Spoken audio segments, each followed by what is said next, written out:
Hi everyone, welcome back to the channel, or welcome to the channel if this is your first time. This video, what we're going to be looking at is a training session, going to be 3 exercises looking at winning first and second balls. It's a session I've used a few times myself, and I've always found it was very successful with the players that I've used. I've used it at adult level. Um, and I found good success in terms of not just what happened during the session, but also in a subsequent match and matches, because I used this session for match preparation one time, and I also used it just in the middle of a training program, just to uh, give the players key points on some of our principles in terms of first and second balls. Um, but as you can see, the code there, the main thing in English football is controlling the second ball. Without that, you cannot survive, and I think that's not just English football, that's football all over the place. First and second balls, you've got situations where opposition is disorganised, where you can have space to attack, and I think when we talk about starting attacks, I think second balls are one of the key things. Every game we watch, everywhere, second balls are so important in starting attacks, but also retaining possession. But that's the kind of stuff we're going to look at in this video. Okay, so without wasting too much time, we'll just get straight into it. So the first drill is a smaller space drill, and this session is based on 12 players. I've only really used it with 12 players because I felt in terms of resting time out, I thought that was the best balance. But if you end up wanting to do this session and you've got more or less players, it's just about adapting. But yeah, I've mainly really used it with 12 players. So what it is, it's 12 players put into 2 teams, and the players are then paired up with a player from a different team. So it's a 20 by 20 area. You see there's a middle zone and there's 2 wider zones. The middle zones have goals either side of them, mini goals, and wider zones have gates with cones. So the wider area, if you want proper dimension, I would have made it 6 yards wide, and the area length is mainly 20 yards. So 6 yards, about 15 yards maybe, maybe even less, 15 yards, maybe 12 yards in terms of width from the middle zone, but 6 and 6 in the wide ones. So what it is, players in pairs, and one pair on each side. So one pair on each side of the mini goal on both ends, and there's pairs in each corner of the area. So the first thing we're focusing on is the play in the middle area. So what the instructions are, if you've got more than one coach, you could actually give it coaches to start the play, but what I've done and what I've found was okay was with the players actually starting it. So what you do is, when a coach shouts out a name, I'll shout any name of a player who's got a ball and is first in line of their pair. That player volleys a ball, so shouts the name of someone else on a different end of the pitch, and they volley the ball up in the air, and both teams, so the player who kicked the ball and their partner and whoever they shouted out and their partner, they come in, and it's a 2v2. So the initial part of that game is fighting for the first ball and then fighting for the second ball, and then the idea is, can we get possession of the ball, and can we go and finish in whichever goal we are shooting at. So the top goal here is for the oranges and the bottom one here is for the yellows.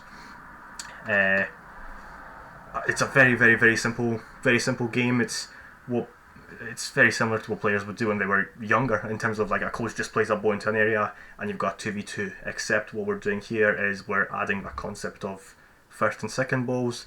Players, or you get coaches to do it, play a ball up in the air, and then it's just that fight. And what I've found is, myself, I've not really done too much coaching during this drill.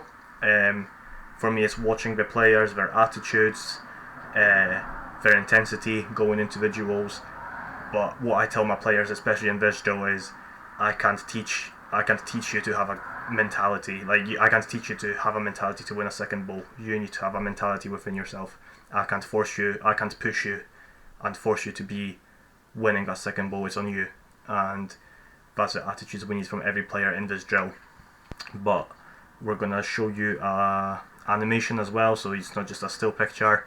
And there's also a progression where obviously the first part of the drill we're within that middle zone. However, when we progress the drill, we can use the full area, so we can now use the wide zones, and it becomes a 3v3, but I'll show you that in the animation because it'll be a bit easier to see. Okay, so now on to the animation. So you can see the layout a bit more clearer, I guess, in terms of where the players are positioned, and players having footballs. So as we start the animation, I shout the name of player number 8, and player number 8 then shouts the name of the player they want to kick the ball towards. So in this animation they're kicking towards 15, they shout number 15's name, and then both pairs come into the area, and then obviously the ball is played up in the air, so number 15, and the order that they come in, so whether it's a blue first, yellow second, or yellow first, blue second, it doesn't really matter. And I like that every single round the players mix it up, so one of them is closer when they're coming in and the others coming in second. It just adds more pressure from behind. But as I say, just mix it up, so it doesn't really matter who comes in first or second. But I like it to have mixed up. But very simple. Ball goes loose. Number 15 has a poor touch, and then it's the 8 from the Blues wins the second ball, and then it's a case of, okay, we've got a ball on the ground. How can we now use that to create a chance for us to go forwards and for us to go and score? So number 16 makes a run into the space, a little pass to the side, and we get a finish into the goals. So yeah, that's all really what the drill is. I've found players really do enjoy it. It's very short and sharp, but it does give you those principles of okay, we've got the first, the second ball. If we win that second ball, how can we then use the space?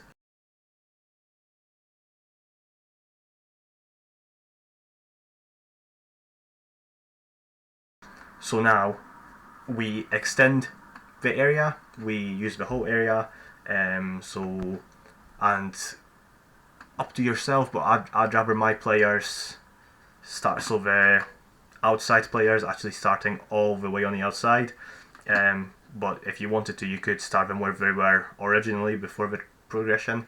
But I like that because it forces them to travel a bigger distance. It forces them to really make their way, put in intensity to get in, fight for a first, second ball, close that space, to ensure that their team wins the second ball.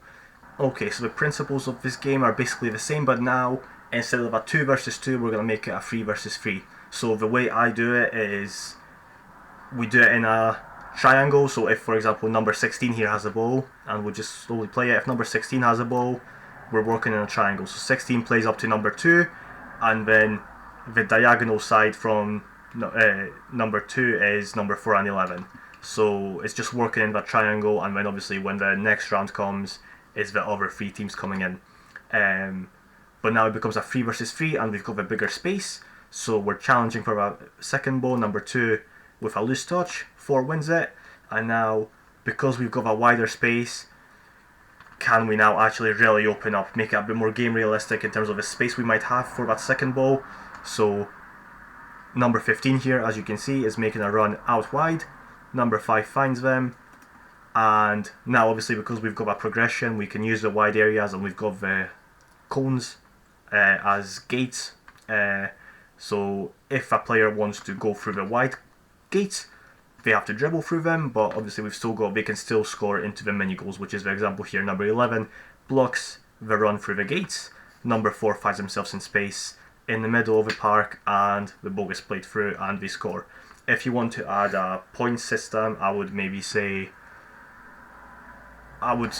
say 2 points if we can give a ball out wide, because that's really the main thing we want to work on in terms of once our team wins that second ball, can we immediately find the space and stretch a pitch, get ourselves wider, and so we can attack the spaces wider. So I'd maybe make that 2 points if we can dribble through the gates, and then 1 point for scoring in the middle, and then maybe mix it up if we want to maybe okay, we want to give a ball wide, but then we still want to penetrate through the middle, then I'll maybe change it up and say, okay, let's get 2 points for the middle goals. But that's completely dependent on what you want to do. But that's basically how the drill works. Again, super easy, easy setup, easy for the players to understand, and short and sharp. Players are not waiting for too long to not be in play, and you've got lots of little principles of winning first, second balls. But again, it's not just a session on, okay, let's win the first, second ball and then nothing happens. It's the next action or the next 2-3 actions. What do we do after that? I think that's really the main thing about this training session that really, I think, makes it as successful as it is for me. Okay, so the next drill, progressing on from the first one, is very similar in terms of the ideas that we want to get and in terms of how it actually plays out. It's not too different, however there is a few changes that we make, and we make a bit more game realistic in terms of positioning, where we could be on the pitch when this happens, and we're keeping the 3v3, but the big difference is obviously it's a bigger area. 25 by 25 is what I use. If you've got 2 coaches, have a coach on either side with footballs, and you've got 2 teams of 6. What we do here is 1 player from each group volunteers to be a neutral, but you can swap that every 2-3 rounds. They don't need to be a neutral for the whole time. And the setup is quite similar. So we've got players in the middle, and we've got players on the outside ends of the area. So what happens is the first players who are in line on their team, these players will come in when a coach blows a whistle, kick a ball in the air, and players come in and challenge for a first, second ball. But I'm going to go again to the animation very quickly. I don't want to be on this screen too much. I want you to actually see how the session plays out. But in terms of coaching points, close down space when the ball is loose and in the air. That's one of the main key ideas. If we want to win the second balls, we need the space to be tight, because if we're giving our opponent space to have a first touch and have a first ball, then if we give him space to have a second ball, there's less chance of us winning it. When possession is established, open up and create space to play. So what we've done in the first drill, basically, when we give a ball, obviously before we win a second ball, let's close the space. When we win it, open up the space. Mentality to want to win a ball.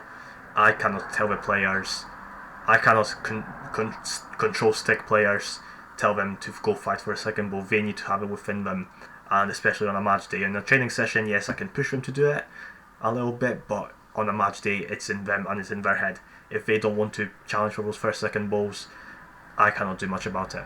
But it has to come from the players. This session, a lot of the success from this session doesn't actually come from a coach; it comes from the players. On toes, ready for ball to go loose if an opponent takes a bad first touch. And the most important thing in this drill is relate to possessions. So the way I say it is, this is the middle of the pitch and our 2 wide players. So if a team wins possession, our 2 neutral players, if a team gets possession, the top end player, if we're shooting to the top goals, the top end player could be our striker, and the bottom end player could be our centre half. And it's just relating to those positions on the pitch, just to give the players to think, if this happens in a match, this is the kind of situation we could be in, this is what we could do. And that's why, and also I want the neutrals can play for either side. It doesn't. If a team needs to retain a ball, they can use the bottom one. If a team needs to score or to link up, make a third man run, which is the last coaching point, they can do that as well. The neutrals, I would say, I would say we have 2 touches. I could maybe make the top end one have 1 and the bottom end one have 2, just for a bit more realism. And in terms of forcing speed of play when we're trying to attack and score into the goals. But also in terms of the setup, if you don't have mini goals, when in the animation I've got 4 mini goals, but if you don't, you can just use gates to run through like in the first exercise, or you can use mini goals. It doesn't really matter, the idea is still the same.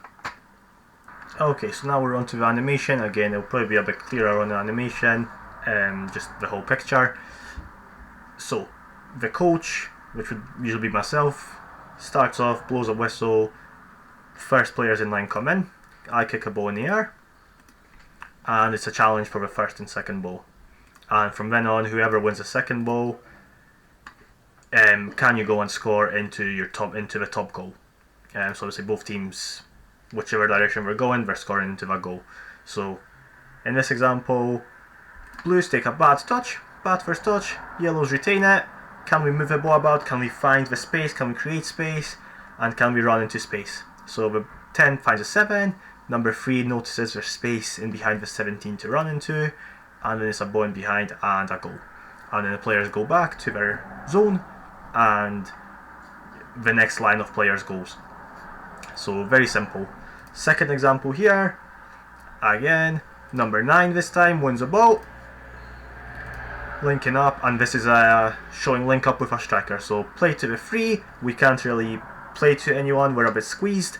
Can we find our striker? And then number 8 foresees that sequence, third man run, and the striker first time pass, first time diagonal over to the 8, and we score. And then the progression I would make from that is, once the first ball goes dead, can we then be alive for the second ball? So the second coach on the other side now plays a ball in, the blues read it, they win it, and they go and score.